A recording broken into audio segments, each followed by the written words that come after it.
Hello সবাইকে, good morning. কেমন আছো তোমরা সবাই? আশা করছি খুব ভালো আছো। তো সকাল সকাল দেখো চা নিয়ে বসে পড়েছি। আর এদিকে সকালবেলায় তোমাদের দাদাভাইয়ের খাওয়া দাওয়া হয়ে গেছে, একটু চা খেয়েই কাজে যাবে। তো তার জন্য 3 কাপ চা করে নিয়েছি আমি, আর তোমাদের দাদাভাই আরেকজন এসছে, তো ওনাকেও চাটা দেবো। তো দেখো গত কয়েকদিন ধরেই বাড়িতে কোনো বাজার সবজি ছিল না, আজকেও নেই। তো ওই কারণে বললাম তাহলে মাছ নিয়ে আসো, তাহলে আর কিছু করতে হবে না। তো কিছু হবে না করে কিন্তু অনেকগুলোই মানে রান্নার পদ বেরিয়ে এলো। তো এইদিকে দেখো 2 রকম মাছ নিয়ে চলে এসছে। তো সকালের দিকটা অনেকটাই তাড়াহুড়োর মধ্যে থাকি, তার মধ্যে 2 রকম মাছ নিয়ে এসছে। আর আমি তাড়াহুড়ো করে যাই হোক বেছে নিলাম। তো খয়রা মাছ আর চিংড়ি মাছ নিয়ে এসছে।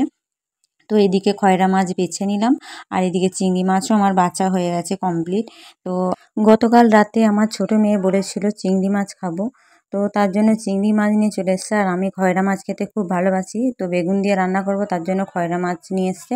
আর এদিকে আমি সব সবজি একবারে কেটে কুটে নিয়ে মানে রেডি করে নিয়েছি। এদিকে আলু দিয়ে ডাল বসাবো, ডিম দিয়ে আলু দিয়ে ডাল হবে। আর এদিকে কুমড়ো শাক হবে, তার জন্য কুমড়ো শাক কেটে ধুয়ে নিয়ে পরিষ্কার করে নিলাম। আর এদিকে ডাল সেদ্ধ হয়ে গেছে, তো ডালটা ফোড়ন দেবো, তার জন্য ডিমটাও আমি আগে ভেজে নিয়ে নিলাম। বাড়ির উঠোনেই একটা কুমড়ো গাছ হয়েছিল, তো সেই কুমড়ো গাছটা ভেবেছিলাম কুমড়ো ফুলের বড়া খাবো। তো কিন্তু হঠাৎ করে একটা গরু এসে গোটা ডগাটাকে কিন্তু ভেঙে দিয়েছে। তো সেই কারণে কুমড়ো শাকটা মানে কেটে নিয়ে রান্না করে নিলাম। আর এদিকে খয়রা মাছ রান্না করবো, তার জন্য খয়রা মাছে হলুদ, নুন, তারপরে লঙ্কার গুঁড়ো মাখিয়ে নিলাম। তো হাত দিয়ে মাখাতে মাখাতে আমার কিন্তু হাতের মধ্যে কাঁটা ফুটে গেছিলো, দেখো বন্ধুরা। তো এদিকে দেখো বেগুন দিয়ে খয়রা মাছ করবো, তার জন্য বেগুনগুলো আগে ভেজে নিলাম, তারপরে মাছ ভাজা বসাবো। তো দেখো মাছগুলো ভাজা বসিয়ে দিলাম। আমি কিন্তু বেগুন দিয়ে খয়রা মাছ খেতে খুব ভালোবাসি। তোমরা কে কেমন করে মাছ রান্না করো একটু কমেন্টে জানাবে। তো এদিকে দেখো মাছগুলো আমার ভাজা হয়ে গেছে, এবার কিন্তু তরকারি বসিয়ে দেব। তো দেখো তেল গরম হয়ে গেছে, আমি তেলের মধ্যে পেঁয়াজ বাটা আর কালো জিরে, কাঁচা লঙ্কা, টমেটো দিয়ে একটু নেড়ে চেড়ে নেব। তারপর আমি দিয়ে দেব আদা রসুন বাটা। তো আদা রসুন দেওয়ার পর আমি এখন দিয়ে দেব হলুদ গুঁড়ো, লঙ্কা গুঁড়ো, জিরে গুঁড়ো। তো দেখো ভালো করে মশলাটা কষিয়ে নিয়ে কিন্তু আমি এখন জল দিয়ে দেব। তো আমি এইভাবে মাছ রান্না করে খেতে কিন্তু খুবই ভালোবাসি। তোমরা কে কীভাবে খেতে ভালোবাসো একটু কমেন্টে জানিও। আর এদিকে আমার ছোটো মেয়ে কিন্তু চিংড়ি মাছ ভাজা খেতে খুবই পছন্দ করে, তো ওর জন্য আমি আগে চিংড়ি মাছ কয়েকটা ভেজে রেখে দিলাম।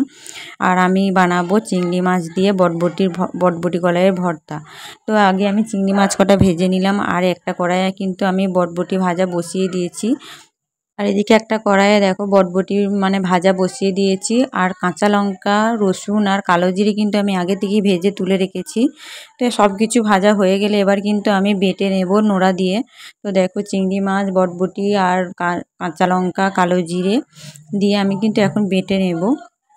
তো দেখো আমার কিন্তু বাটা হয়ে গেছে।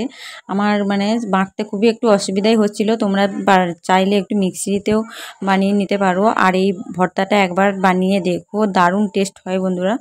আর এটা কিন্তু আমি কোনো ইউটিউব দেখে বা কারু দেখে কিন্তু আমি এটা করছি না, এটা আমি নিজের মানে ইয়ে থেকেই করছি। তোমরা একবার বানিয়ে দেখে নিও, মানে দেখে দেখো যে কতটা সুন্দর টেস্টি এটা। তো সব রকমই বাটা খেয়েছি, আমারও একটু মন গেল যে এভাবে একটু বানিয়ে দেখি কেমন লাগে। তো যাই হোক, আমার ভিডিওটা তোমাদের কেমন লাগলো অবশ্যই কমেন্টে জানিও। আর ভালো লাগলে একটা লাইক করে দিও অবশ্যই। আর ভালো থেকো, সুস্থ থেকো, দেখা হবে পরের ভিডিওতে। টাটা।